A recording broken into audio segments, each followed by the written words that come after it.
All right, what's up, everybody? It's your boy Maniac. We got the family out here throwing a football, and Savannah's little boy toy, you know. But so, note to self: when you have your daughter and her boyfriend together, write it down, okay? I needed this hay scooped up and put on my quail that we had cleaned out from under, and also all the poop that was removed was put on the compost pile, as you see right here. And all the poop that was removed under these quail was put right there. So you really don't want to take really good hay and put it on that. Now you're putting hay on it or crushed leaves. If you got a whole bunch of leaves, do that, because the smell is going to be terrible under your quail pens, y'all. I just want y'all to know it's going to be horrific. So if you let it build up and build up and build up, but it doesn't matter. It's gonna smell, y'all. And I don't mean something you're used to. Some of it's feed, some of it's, well, you know the rest. And when they marinate together for a little bit, whew, curl your lip. So this was supposed to be picked up, but Savannah's terribly afraid of mice. And well, there's mice in there, y'all. Whenever you have a chicken tractor, which I moved, as you see, me and my family moved it. Yeah.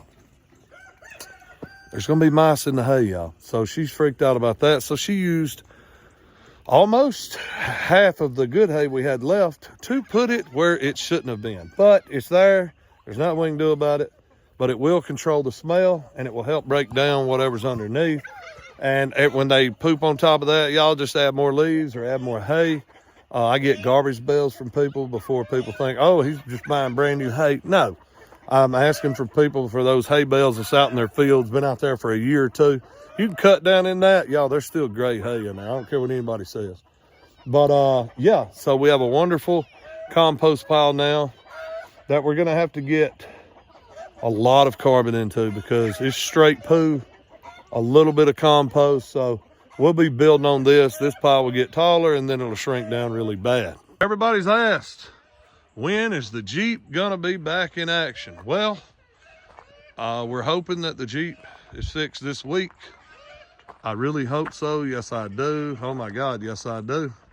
Because I need it fixed, y'all. Because we use this thing to do everything. Move trees, move stumps, drag logs out of the way because the winch comes in handy. It is a really bad dude. I enjoy it. It's mine. I've had it for years. And, well, I just can't get enough of it. My daughter loves driving it. She's trying to get me to give it to her. But that ain't going to happen, y'all. But the Jeep will be supposedly fixed next week. Let's hope so, because I need to put a heater in my Dodge. The blower went out in my Dodge, and, boy, it's been some cold drives to work, y'all. But hopefully, the old hillbilly edition right there will be back in action, y'all. It's got a dang good stereo inside of it too. How much? Savannah's boyfriend, he's 16 now, so he gets to show off his pretty Chevrolet. But the good thing is my son thinks the world of him, so he's able to take my Kyle and play with him while we're trying to do farm chores, so that's great. That's Alita out here. She just got through tilling her little, we call it the mystery garden, because I went to work one day. I helped her put up these cattle panels here. And then all of a sudden, I come back and she had tilled it and everything. Boy, that is a loud airplane up there. Holy smokes. There's an airplane up there. But Miss Savannah is toting compost to, she's got flower gardens and herb gardens up against the home there. But yeah, so we have little mystery gardens already tilled up. She's getting her little seed starters going right here. And we're gonna come up with some way to put them in our big, huge jacuzzi tub, garden tub, whatever that thing is. Has a huge bay window by it, so we're gonna try to access that and make our own little sunroom, greenhouse, whatever in the house. But she's got a nice row of turnip greens still here. We've had turnip greens since before deer season. So that would have been November. They've been there since November. Look, y'all, you can still pick them, still getting them. So I moved this chicken tractor here. We're gonna clean all that up behind there, till it all in. It'll make a nice garden area. We're gonna have a cool little square garden right here. We're gonna have a whole lot of vegetables in, and it'll actually go even further to the left here. But I've been wanting to access this because of the way the water drains. I really may pull those T-posts up, especially if I get my Jeep fixed. I'll pull those T-posts up and move that quail pen that's standing right there over here next to the other quail pen. And that way I can access more of it all the way up to the rabbits that's directly behind it. But we actually post gardens in different areas because you ever put up a garden, then you're like, man, I should have planted this, or man, I should have planted that. Well, some of them you actually plan the garden. Some of them, you know, like Alita knows exactly she's going to put her beans over here. She's going to put this or that. But sometimes, you know, you forget. Well, Alita and me as well, I like to have different things that people ain't got because, I mean, we would like to sell some of our vegetables one day. We actually have a farm stand license here on the farm, and hopefully one day we can sell from the road. But I mean, enough people know that, you know, if you have enough, they'll start dropping by and they're like, hey, we'll put some signs out whenever we have extra chickens and chicks that we're going to start raising because, well, we need extra money for the feed bill.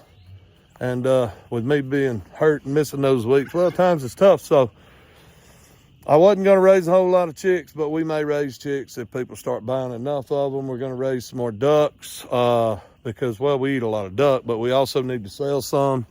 We're going to raise a ton of turkeys because I want turkeys. So does my wife. We love them. And people like to buy the heck out of turkeys. So hopefully we can continue that this year with not a problem. And yeah, so, you know, hey, if you can make some extra money, especially cover your feed bill, raising some animals, especially getting rid of them when they're real young, that's what's up. That's where it's at. And we always raise a ton of quail. So we haven't started receiving a lot of quail eggs yet, but once we start receiving quail eggs, you can pretty much get rid of all the quail you can raise. So that's great. Our rabbit breeding isn't going great. We do have some babies, but they're going to be ours. And so we're going to have to replace 2 or 3 rabbits and start over with them again because we do have a new female that's, well, no, we're going to have to get rid of her. I'm probably going to get rid of every rabbit we have and start over. So this may be a bad year, but we're thinking one of our females was feeling bad, so we're waiting on her to feel better, and we'll start trying to breed her again. So that'll work there. But back to what I was saying about the gardens. I like to grow my watermelons totally away from everything else. I don't want nothing pulling from them. They want a lot of water and they want a lot of fertilizer. And, well, I'm able to keep quail. You know, you can put hot on them. I don't care what anybody says. Hot fertilizer on watermelons. I grew some very large watermelons last year. I mean, massive. You can check it out on TikTok, Facebook. We're known as Hobson Homestead, like you see here. But here, I'm known as Maniac Nation. But I grew some 70-pound watermelons, bunch of 50s, bunch of 40s. So I actually have a bunch of watermelons that I wanted to plant last year, but I didn't have time. So I plant my watermelons away from everything else. I normally try to plant corn away from everything else. And she plants corn right here and right next to the home. She's always done it. It turns out great. We end up with tons of corn. So we'll have that. And y'all, sometimes you're just like, I just want a whole bunch of jalapenos, or I want a whole bunch of weird looking bell peppers and stuff like that. So that's what we do. And if Savannah ever comes up and says, hey, I'd like to try growing this. Well, I mean, we got all this land, so why not use it? We don't have it fenced in yet. We'd love to have that. But I mean, if you can find some dry spot that holds water around it pretty good, I mean, hey, that's the place you want to spike up and let her grow. So don't just, okay, this is all my garden holds, this is all I got. I mean, if you got a little runway next to your fence, make you a little runway next to your fence. If you got a little square somewhere, man, I'm telling you, we'll have 4 or 5 gardens out here, you watch, because, I mean, it's yours. You do what you want to do. And it ain't going to happen unless you get out there and do it yourself. And my wife never experienced this kind of life, and she's been wanting it, and now look at her. She's making her own little garden. She loves every bit of it. So, I mean, y'all, you got to get up, get outside, and get to doing something.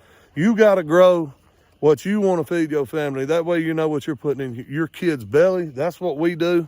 And we like to experiment with crazy things. So, like I ordered some massive jumbo bell peppers. But they say they're awesome to cook with. And I do cooks on TikTok and Facebook on Tuesdays and Thursdays on a live from my big rig. So, I mean, those things are good to have too. So, my wife loves stuffed bell peppers. But I know this video is going a little long, y'all. But you can do what you want to do. Don't have somebody tell you what you're going to do.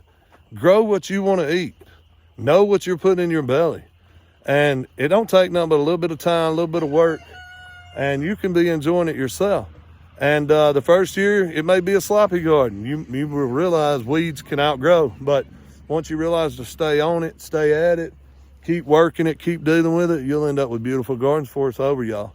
So until next time, I'm your boy Maniac. This is my lovely wife, Miss Alita. We love you guys. We out.